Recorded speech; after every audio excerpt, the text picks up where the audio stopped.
I want to show you how I did this illustration. I did this drawing exactly like I would do an illustration for my company. I made it in two big steps, a pencil sketch and inked it with a black pen. Because I wanted to focus on this part, I chose not to color it, nor to put shadings or light effects.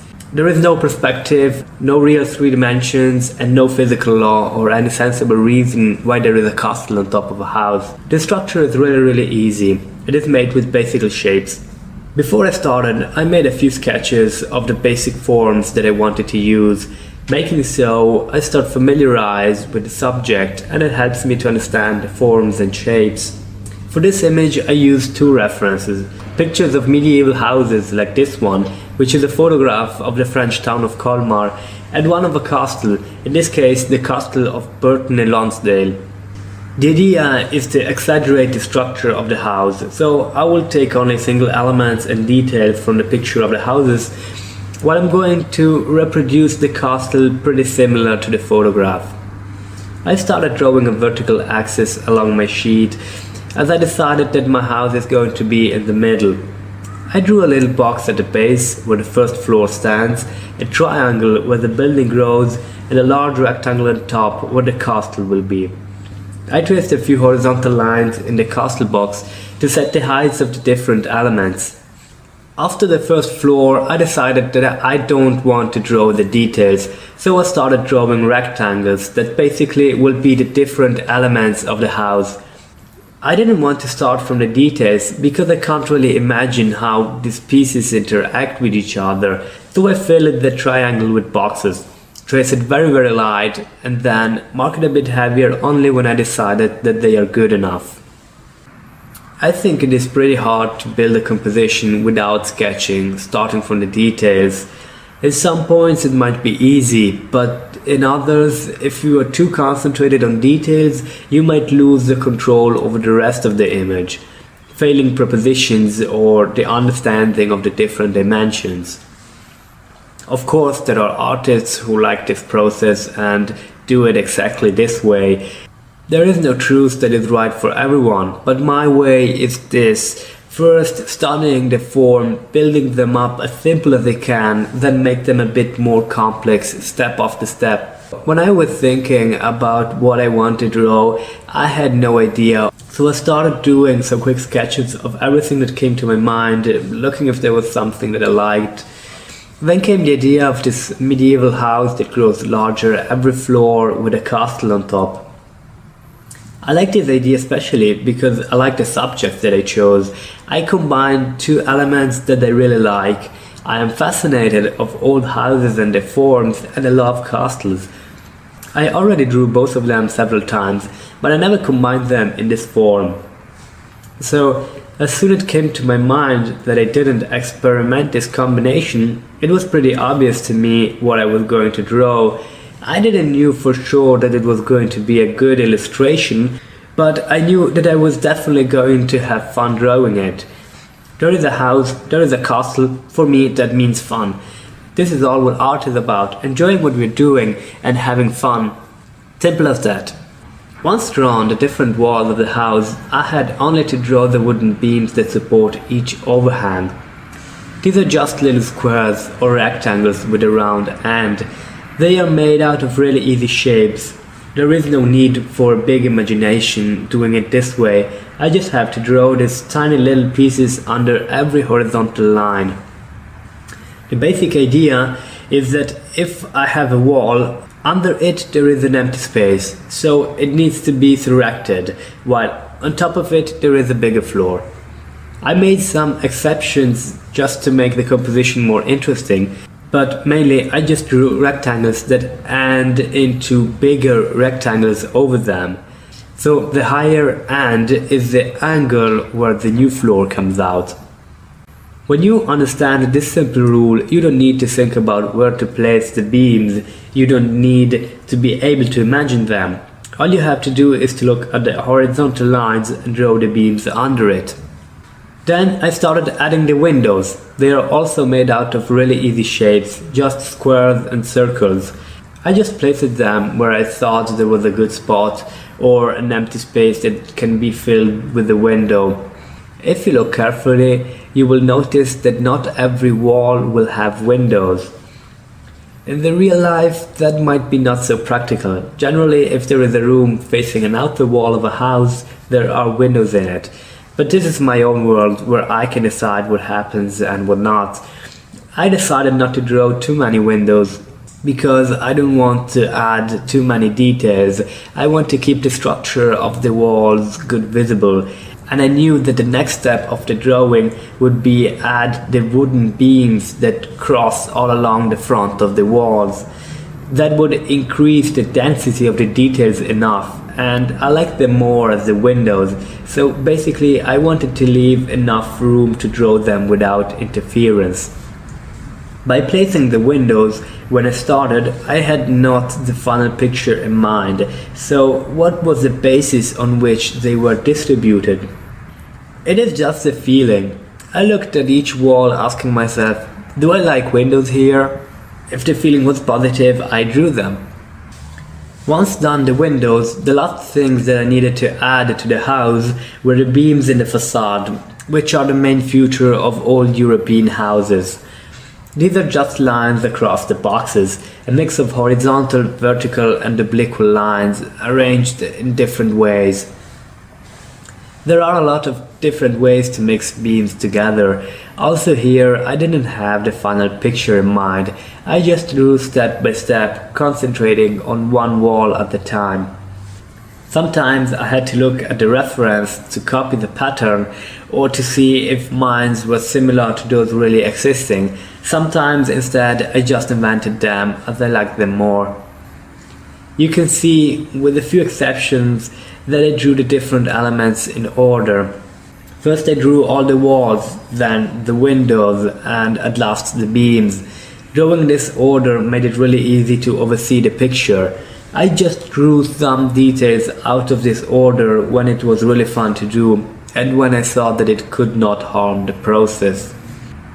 The reason why I did a pencil sketch is that I can decide the forms and the drawing without to worry of drawing too much. I can build up my image with 1,000 lines and marks if I would need it. I can erase what I don't like and do it again, and when at the end I ink it, I can rub all the pencil out, keeping just the final illustration. I did this sketch with a single HB pencil, but I've seen artists who draw a first sketch with a very hard pencil, like a 3H or harder, or some who draw it first with an erasable color pencil. The advantage of the color pencil is that you have clearly separated layers. If you draw a lot of different sketches one over each other, like when you build up your composition in different stages, you can see much easier to what sketch the different lines and marks belong.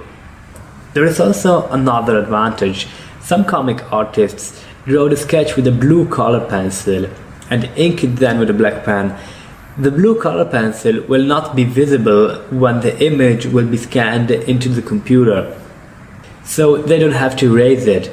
It is more practical for them, considering also that to complete the comics, to do the writing and sometimes also the colors, they do it on screen with the computer. When I finished the house, I started with the castle. You can see how I drew light traced squares and geometrical shapes to define the dimensions of the different towers and walls.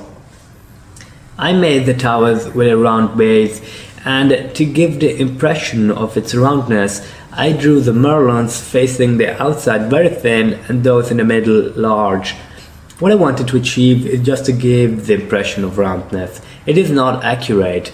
There is no geometry. I did not make them with a precise technique. I just wanted to give the impression.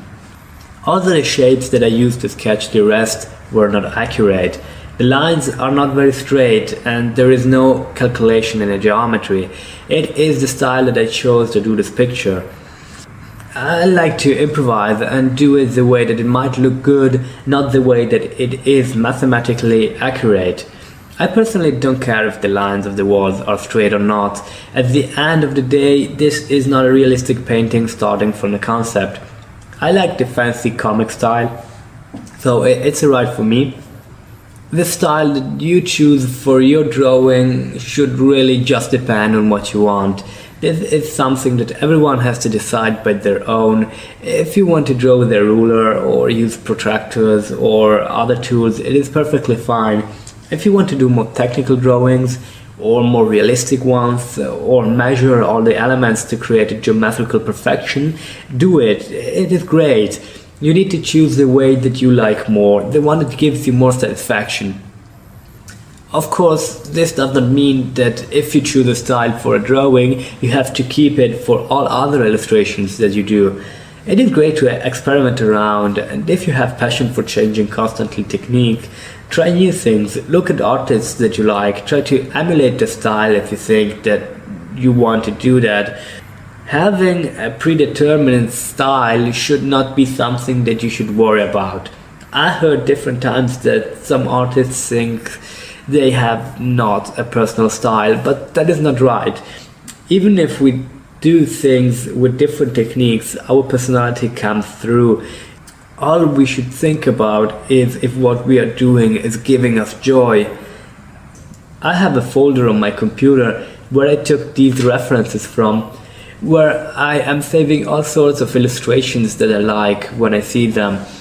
I do this because these are the images that inspire me and put me in a good mood. There are a lot of different artists, styles and techniques. Having an own personal style doesn't mean doing always the same picture or using always the same technique. You might not see it every time, but you have a personality, so don't worry about the style. By the way, talking about references, for drawing the castle, I looked much more at the reference as I did for the house. It is going to be very similar to the photograph. I just simplified it a little, taking away some elements, walls, towers, and of course I also took the perspective away. The elements of the castle are more separated from each other as those that compose the house. This makes it easier to change the composition if I would like to.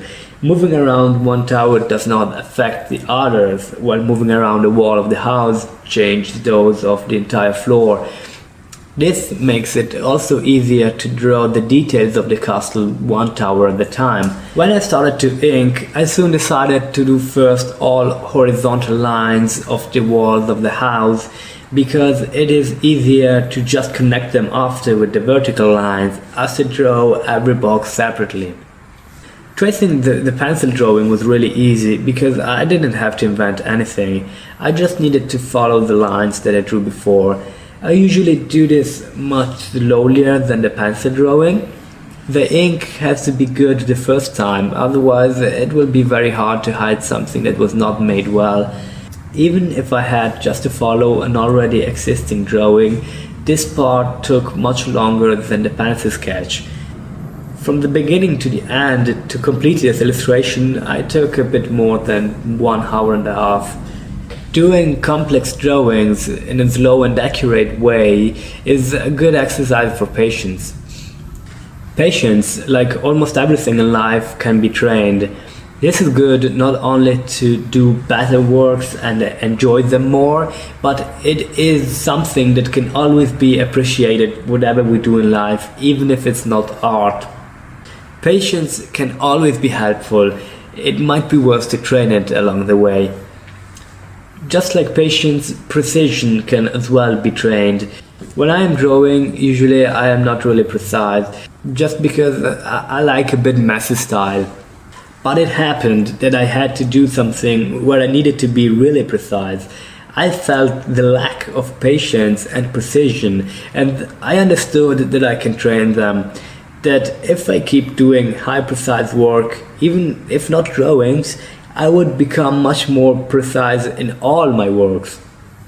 The way I did this drawing is considered wrong by the art school, because if you use ink and you are right-handed, you should start from the upper left corner, making sure that you don't go over the fresh ink with your hand, smearing it all over the sheet.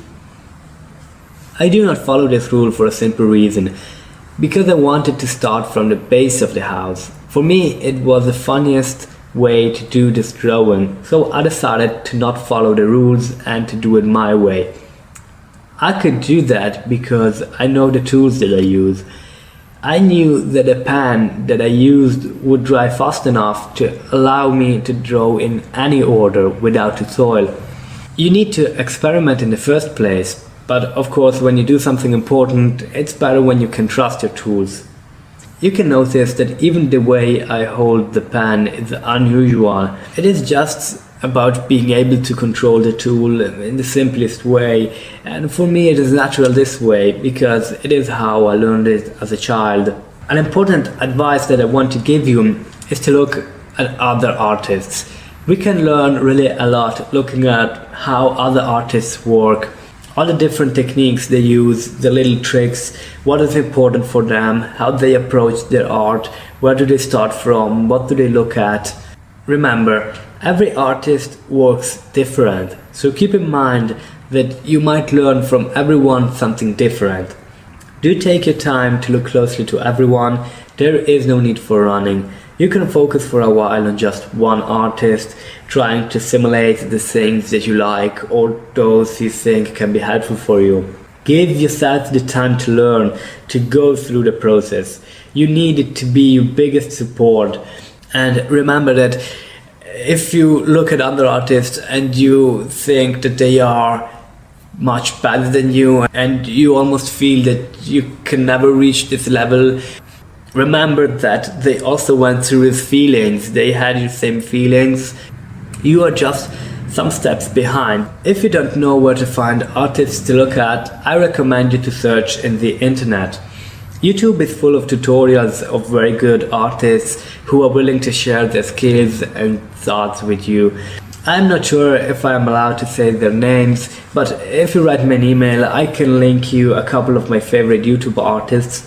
Don't listen only to one. Every artist has a different vision, and even if they think the same thing, they express themselves in different ways, use different words, different examples. So even if they talk about the same topics and think the same things, you can still learn a lot from all of them.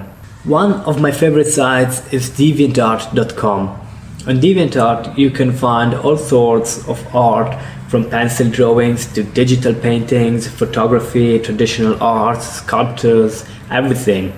If you find something that you like on DeviantArt, it might be that the artist is willing to answer questions that you have or giving you some advice.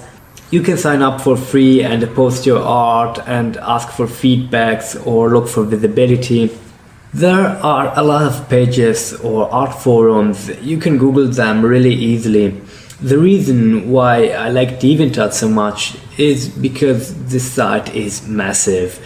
Probably the most famous and biggest online art collection. But this is also a reason why you should be careful of not getting lost in there. It happened to me sometimes that I was overwhelmed by all these artworks. I felt really small and not good at all compared to all these artists. There are a lot of really monstrously good artists there.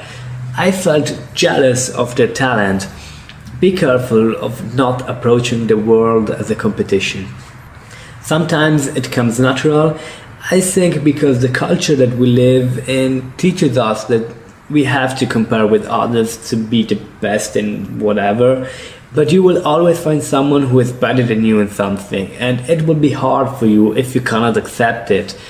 It is great that there are really good artists. This is not a reason for not loving yours and theirs works. Take inspiration from them, approach their art in a good and constructive way, do what gives you joy and love it. That's all what art should be about. I want to share with you a thought that I had about my personal growth. A little while ago, I had the impression of not being that good as I thought before. So there was a time where I thought that I was really good, and then came a time where I thought I'm not that good. But if it is a process and I'm growing, why happen something like that? If with the passing of time I become better, shouldn't I feel better about myself? Am I not getting better? Am I getting actually worse? This might be a question that some artists have sometimes. Why does the impression that we have about ourselves change? Well, it depends a lot on the environment that we are in, the artists that are around us and to which we compare, probably also the kind of work that we are doing and the mood that it awakes in us.